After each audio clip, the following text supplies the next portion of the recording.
On dit que le Burkina est un des pays les plus pauvres du monde, c'est vrai, il est classé comme tel, mais là les gens ont très peu d'argent. Dans cette région, c'est des gens qui vivent avec même pas 1 euro dans la poche par jour. Quand je dis 1 euro, ils vivent même pas. Et en fait, il y a problème de sous-alimentation, ils mangent mais pas bien. Donc le problème qu'il y a ici, c'est l'autosuffisance alimentaire. Donc l'idée, c'est de commencer par ça, de faire que les gens aient un travail, un revenu et une qualité de nourriture aussi. Là où nous sommes, sur le site où nous sommes, il y a 7 ans, il n'y avait personne ici. Les gens ont déserté et sont partis de l'autre côté du village. Et voilà, aujourd'hui, il y a la vie ici. C'est un projet de développement communautaire parce que ce projet a plusieurs composantes qui, dans sa première phase, comportait déjà l'exploitation agro-pastorale et avec la réalisation du château d'eau, donc qui participe déjà à l'assainissement et à une bonne vie et avec de l'eau potable, donc accessible donc, à la population. Il y a également d'autres composantes qui viennent comme l'élevage des lapins et de la volaille. Le but final, c'est d'apporter un mieux-être à la population à travers ces composantes, les femmes, les jeunes. C'est destiné même déjà aux habitants pour qu'ils puissent s'autosuffire.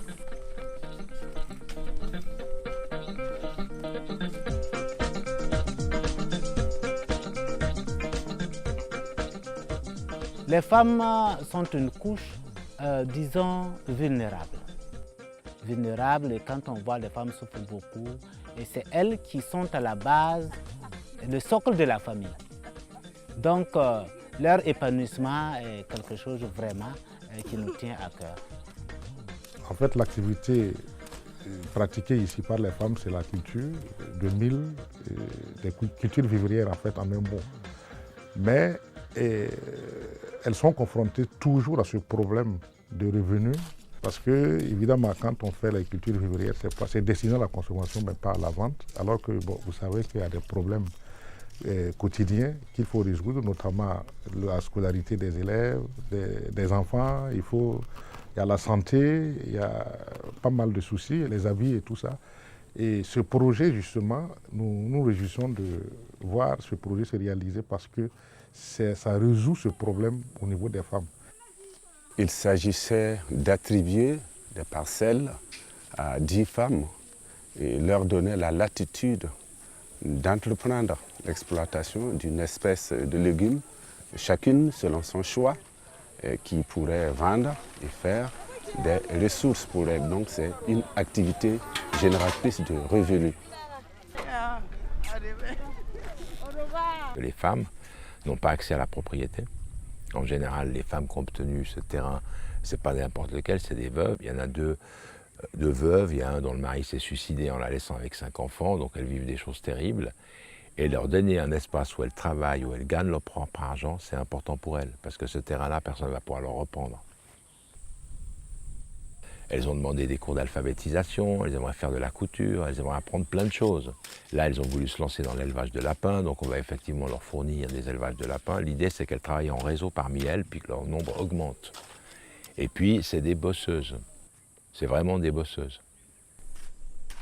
Ça aide les femmes à avoir l'esprit d'entreprise, entreprendre pour soi-même et pour aujourd'hui, pour demain. Et ce qu'elles gagnent, non seulement participe à l'amélioration des conditions de vie de sa famille, participe à la scolarité de ses enfants et pour ses propres besoins.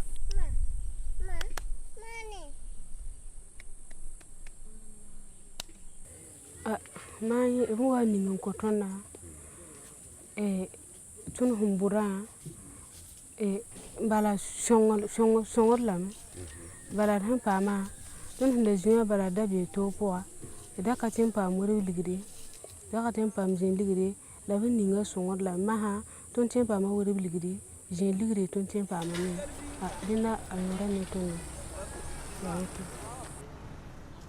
souvent quand on vient, on ne voit pas encore l'effet que ça va avoir. Alors par exemple, cette année, je trouve que ça fait très plaisir de voir que les jardins, ils ont été cultivés, elles nous ont montré ce que ça a donné. On voit que la parcelle, elle est utilisée, que ça va, que... Ça, c'est assez intéressant parce que ça, ouais, c'est bien. Parce que quand on installe, en fait, on ne sait pas du tout ce que ça va donner. Ça, c'est intéressant de venir 2 ans. Après, ce que je trouve intéressant, c'est que les femmes, elles ont aussi ramené d'autres. Hein. Enfin, il y a une visée un peu d'augmentation. Et puis ça, je pense que c'est vraiment important. Il y a des femmes influentes qui connaissent entre elles, telle femme peut entreprendre tout de suite et elle a l'esprit d'initiative parce qu'il faut tenir compte de la culture, comment les gens vivent entre eux. On a utilisé ce qu'on appelle les leaders naturels pour le choix afin que cela ne pose pas de problèmes. Dans ce village, nous avons des difficultés avec les produits même. Si on produit, même si ça donne, bon, on ne sait pas là où on va aller vendre. Tu peux partir au marché et puis tu ne vois même pas quelqu'un qui va payer. Donc ça, c'est le vrai problème de nos villages. Bon, vous voyez quand vous venez, vous voyez la route, non? La route, c'est pas bon. On n'a pas de l'électricité ici. Bon, donc tout ça, c'est les vrais problèmes. Parce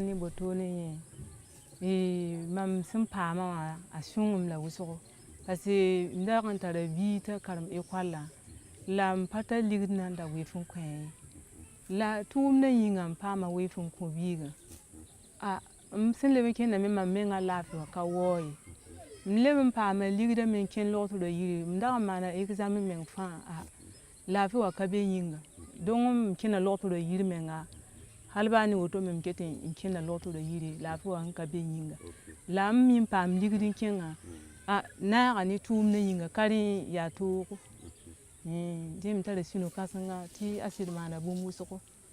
Dans une région pauvre comme celle-là, nous on vise l'autosuffisance alimentaire en introduisant, dans le respect du développement durable, des technologies comme le système de goutte à goutte. Donc mettre en place de l'eau, puisqu'il y a de l'eau en sous-sol, installer des serres pour avoir une production continue, mettre en place le système de goutte à goutte qui économise l'eau. Nous avons des serres où nous produisons des légumes, des tomates, du poivron, des oignons. Ceux qui travaillent au maraîchage, même le jardin, c'est un apprentissage avec le nouveau système de goutte à goutte. On trouve que c'est lent. C'est lent et les paysans, les femmes trouvent que on ne peut pas attendre. Il faut arroser, ils prennent les seaux ou bien les arrosoirs pour faire vite. Donc il faut renforcer leur capacité et leur montrer comment fonctionne le goutte à goutte. Les jardins potagers permettent aux femmes de pouvoir s'autonomiser et puis pouvoir avoir des revenus qui sont propres à elles. Pour améliorer, on peut peut-être éventuellement penser à la transformation. Parce que vous savez, ici, on produit, mais ce n'est pas transformé. Là-bas, les femmes produisent de la tomate, des choses. Et puis, bon, par exemple, les tomates, c'est produit à une période de l'année. Et il y a une certaine période où on n'en trouve pas. Mais on pouvait sécher, conditionner, avec des techniques modernes pour que, à cette période-là, évoquée de crise ou enfin d'absence de légumes, elles puissent vendre ça. Je m'appelle Congo Delphine. Je suis mariée. Voilà, ton pas ma rousseau. Voilà, ton pas ma jardin coura. Le pas ma machine. Le pas ma boum sur mais ton mais sa vie ma boum sur pas me checker ton chou non.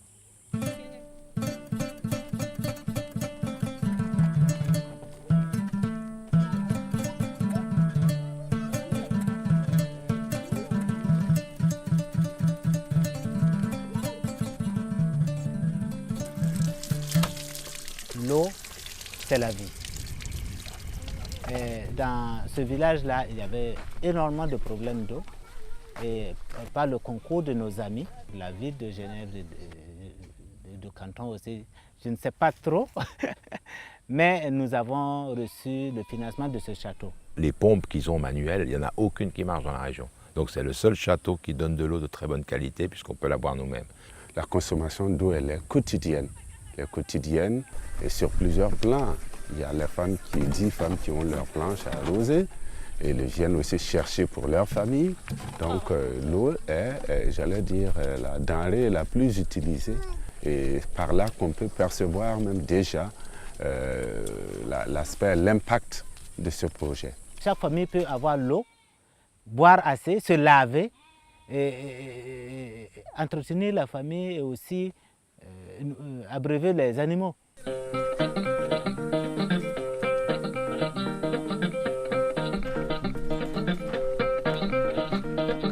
qui n'a pas marché, c'est que quand on a fait le château d'eau, évidemment, il était convenu qu'un comité de gestion de l'eau était créé et puis qu'ils allaient payer l'eau.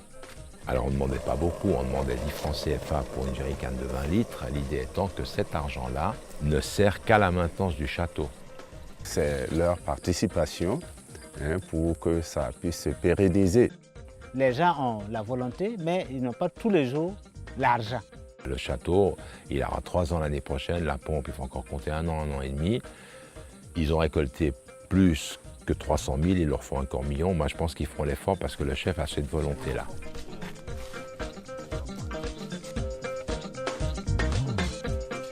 On a abordé la question avec les villageois. Ils ont dit qu'eux, ils n'ont pas de revenus permanents.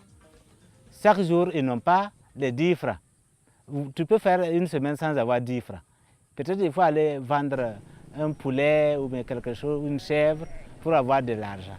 Donc, nous sommes en train de faire un travail de sensibilisation. C'est vrai, ça va prendre du temps, mais je crois que la mayonnaise prendra. Certaines viennent petit à petit, ils commencent à payer l'eau. Mais c'est un travail de longue haleine. On va faire avec eux des objectifs à atteindre. Voilà ce que vous pouvez retirer de l'eau, voilà ce que vous retirez de la culture. Voilà. Avec cet argent-là, normalement, vous devriez être capable de maintenir l'eau et maintenir le château, puis vous devriez être capable d'avoir assez de fonds pour engager en tout cas 5 personnes supplémentaires et même faire un autre château d'eau. Donc voilà ce qu'on va laisser. Et on a pris l'engagement de suivre ça pendant 2 ans. Si effectivement, au bout de 2 ans, on voit qu'il y a énormément de travail qui a été fait, puis que ça va dans le bon sens, puis qu'il y a un autre coup de pouce à donner, on le fera. Je crois qu'aider la femme à jouir de tous ses droits et à en tout cas être une femme actrice du développement, ça serait bien demain l'Afrique. Moi qui viens, depuis 7-8 ans, je viens dans la localité ici, je vois un changement. Et les femmes ont dit, j'ai pu réaliser, j'ai pu soutenir, payer la scolarité de mon enfant, j'ai pu soigner mon enfant, alors ça me réjouit.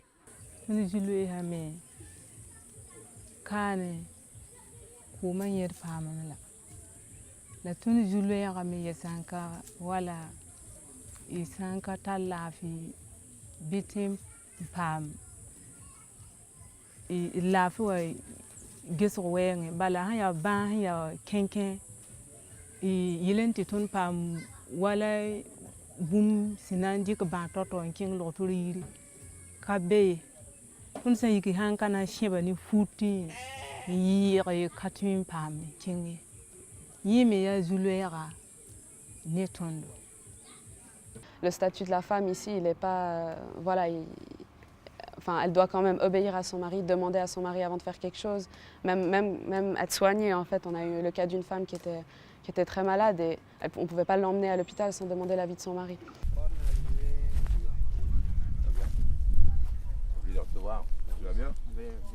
Il y a une femme ici, moi je l'ai amenée à l'hôpital. Tu sais ça, Solamata. Tu sais ce qu'elle a, Solamata? Solamata, ils ont découvert un kyste en bas, elle doit faire une opération, sinon elle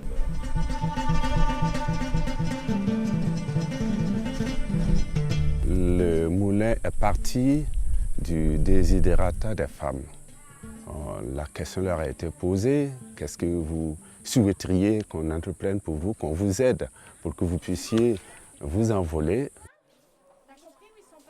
Dans leur entretien avec les Genevoises qui étaient là, ils ont exprimé le besoin d'avoir le moulin pour être à côté parce qu'elles font 7-8 km et même plus jusqu'à Combisserie pour aller écraser le mil. Avant c'était la meule. Maintenant, il n'y a plus de meule, il faut aller au moulin et c'est loin. Les femmes ont conjugué les efforts et partagé avec Jato et le moulin leur a été donné, et ce qui contribue à l'amélioration de leurs conditions de vie. Il ne fait pas beaucoup de bénéfices parce que le fioul coûte cher, c'est des machines qui consomment beaucoup. L'objectif, ce n'était pas dans le fond de faire du bénéfice avec. Le seul bénéfice, c'est que les femmes ont demandé et que les femmes gagnent du temps pour faire autre chose. L'alphabétisation, par exemple, elles ont le temps de s'occuper de leur jardin, elles ont le temps de s'occuper de leur enfant, ça leur évite de faire 14 km à vélo pour aller moudre. Pour écraser le mil, il y a un récipient où on met les grains de mil et chaque récipient a un coût. Donc ça, ils payent. Alors il faut voir parce que des fois ils viennent la journée, il y a des vélos partout, là les femmes attendent leur tour, mais elles payent. Si on prend le moulin, là on aurait pu très bien mettre un système solaire pour le moulin. Mais un système solaire pour le moulin, il coûte 25 000 francs. Parce que c'est des moteurs hyper puissants. Mais si on met un moteur là et qu'ils n'arrivent déjà pas à garantir le moteur du château d'eau, on ne va pas nous les piéger avec un moteur qui va tomber en panne dans 2 ans, où il va falloir le maintenir. Donc on va les laisser tourner pendant 2 ans, on fera le point, on reviendra, et puis si effectivement il faut reprendre la collaboration, on le fera.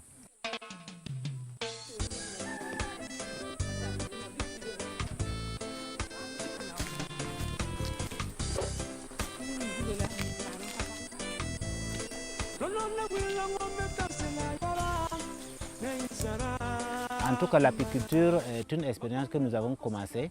Ça commence à prendre. On a lancé toute l'apiculture parce qu'on est dans une région où le miel est relativement bon. Des femmes qui sont formées à l'apiculture, ce qui est aussi du jamais vu sur le site. Hein. Donc ça leur permet de découvrir le monde des abeilles, le monde du miel, et puis de commercialiser, ce qui est aussi nouveau. Cette année, on fait l'élevage de poules. Beaucoup de projets ont été des échecs, mais là, il y a un suivi vétérinaire, toutes les poules sont vaccinées et il y a une bonne rentabilité. Et puis là, on va lancer les lapins. Donc en fait, on espère que cette région va pouvoir s'autosuffire alimentairement et procurer des revenus aux gens qui travaillent ici.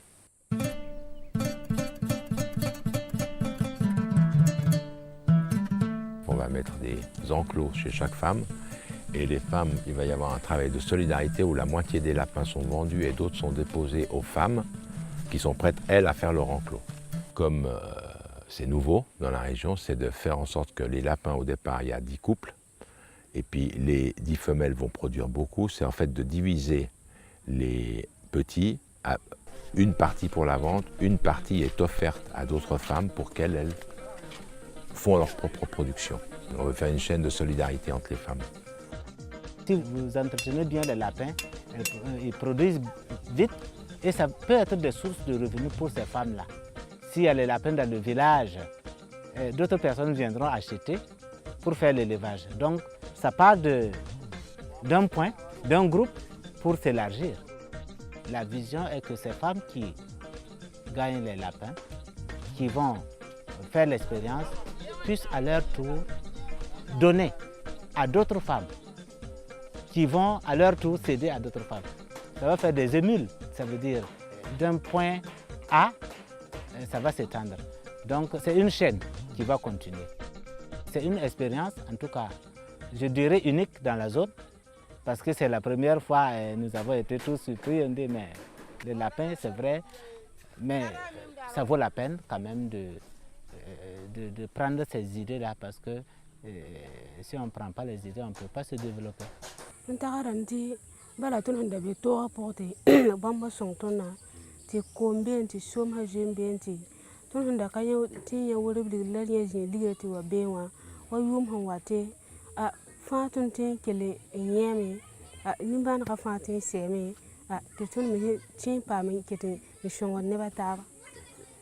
Globalement, le projet nous plaît, les gens sont contents, c'est vrai, il y a de l'eau, ils produisent, les gens qui sont autour là sont heureux.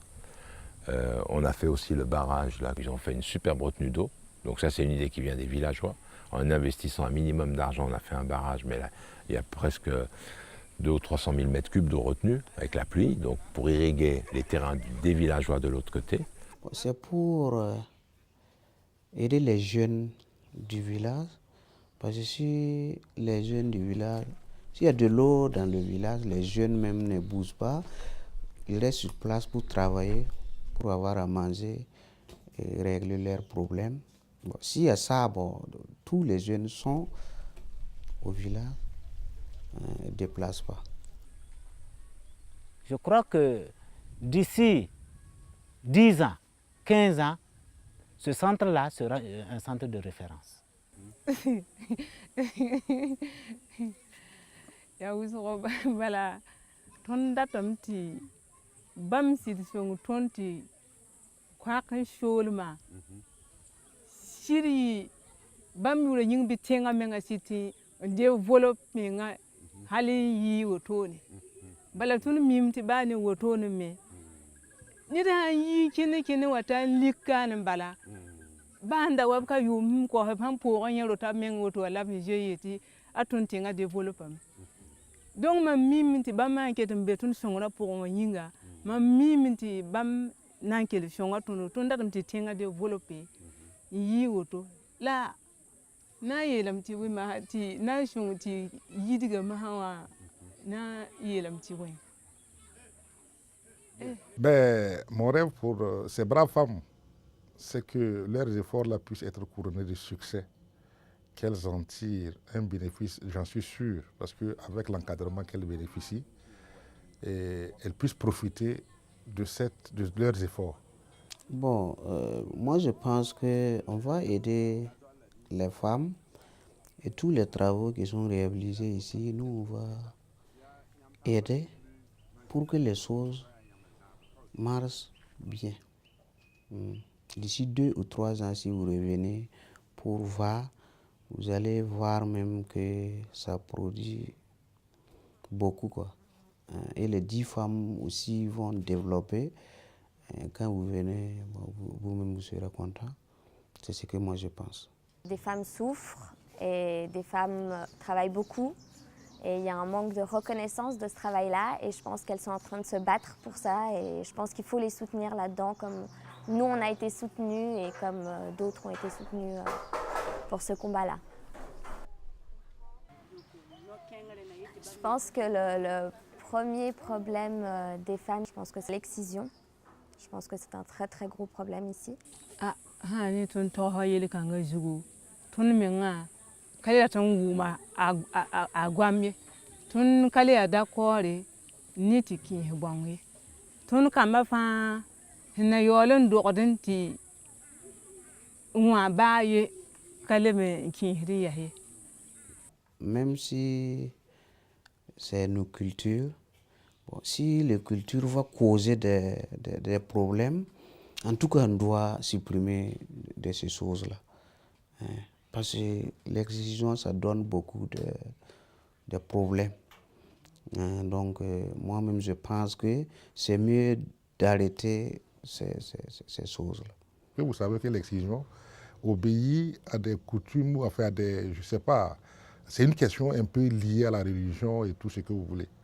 Et évidemment, il faut que ça prenne du temps, mais déjà on peut dire qu'actuellement, vous voyez, personne n'ose aujourd'hui ouvrir un atelier ou je ne sais pas quoi pour exciser, parce que ça se fait de façon clandestine. Celle qui se fait prendre encourt une peine d'emprisonnement allant de 6 à 2 ans. Et rien que là, il y a une semaine, il y a 2 femmes qui se sont fait prendre et puis le tribunal a statué, je pense que c'est vers Wayuga, et puis elles sont actuellement en prison.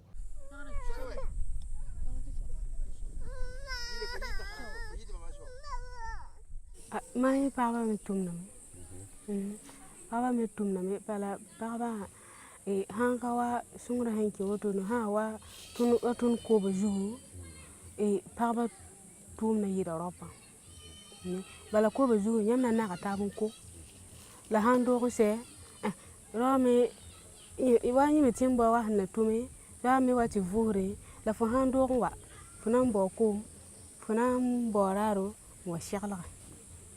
Dans nos contrées, la femme ne jouit pas de tous les droits. Il y a certaines familles, ce n'est pas évident qu'elles puissent disposer d'une parcelle de terre pour l'exploiter. Culturellement parlant, c'est la famille. Nous avons choisi d'aider cette frange-là à apprendre à s'épanouir, à s'autosuffire à ne pas être dépendante rien que de l'homme. Et puis, comment dirais-je, à partir des femmes, les enfants aussi apprennent grand-chose.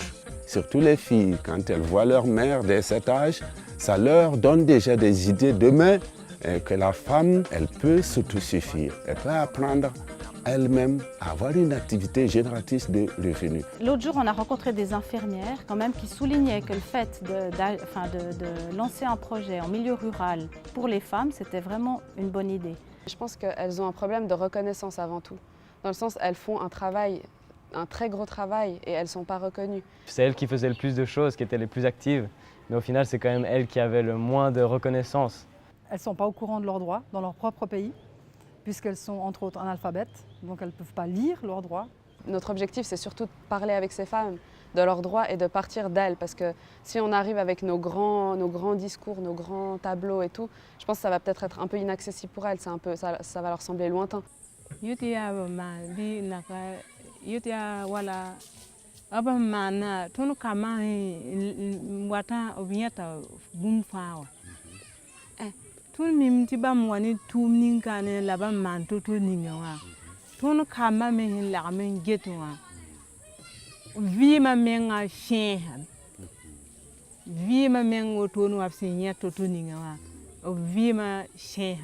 Avec les enfants, moi je passe beaucoup de temps avec eux, on s'amuse, ils sont vraiment très ouverts, ils sont vraiment pas peureux.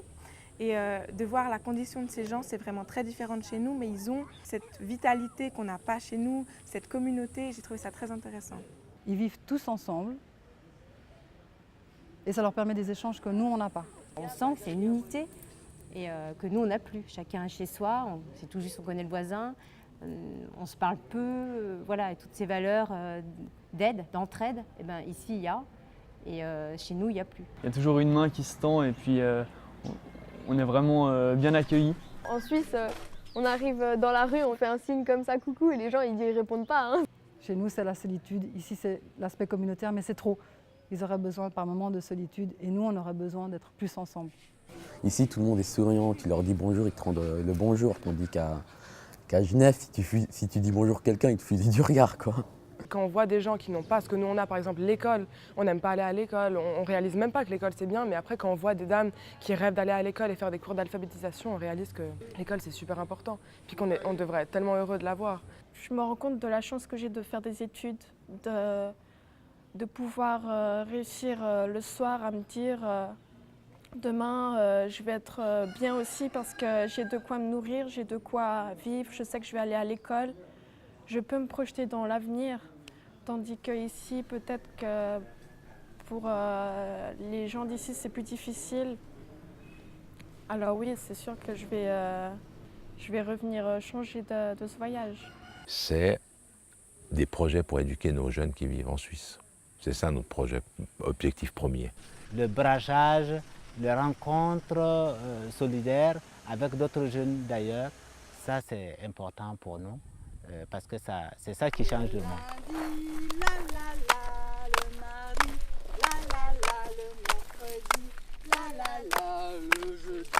Pour moi, le projet, personnellement en ce qui me concerne, c'est cet échange avec les femmes et les enfants, de chanter avec les femmes, de danser avec les femmes, d'avoir cet échange avec des femmes qui vivent quelque chose qui pour nous paraît complètement, enfin on voit ça à la télé, mais ça nous paraît tellement loin. Et tout d'un coup, on est à proximité. Moi, mon plus grand kiff, c'est les enfants. C'est vraiment ils ont une certaine manière où on a envie de rester avec eux. On a vraiment envie, ils sont tellement mignons qu'on a envie juste de jouer avec eux. Et ils sont pas fermés. Quand on vient jouer avec eux, ils sont d'accord. Au début, ils sont peut-être un petit peu gênés, mais au final, c'est nous qui tombons amoureux d'eux et c'est pas eux qui veulent nous retenir. C'est nous qui vont le rester.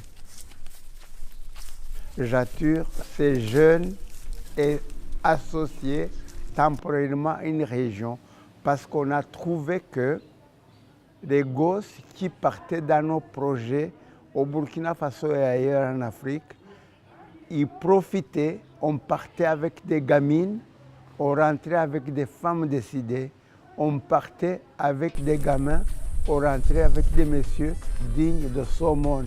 Pas seulement des Suisses, pas seulement ceci et ça, mais des gens qui peuvent intervenir dans le monde entier.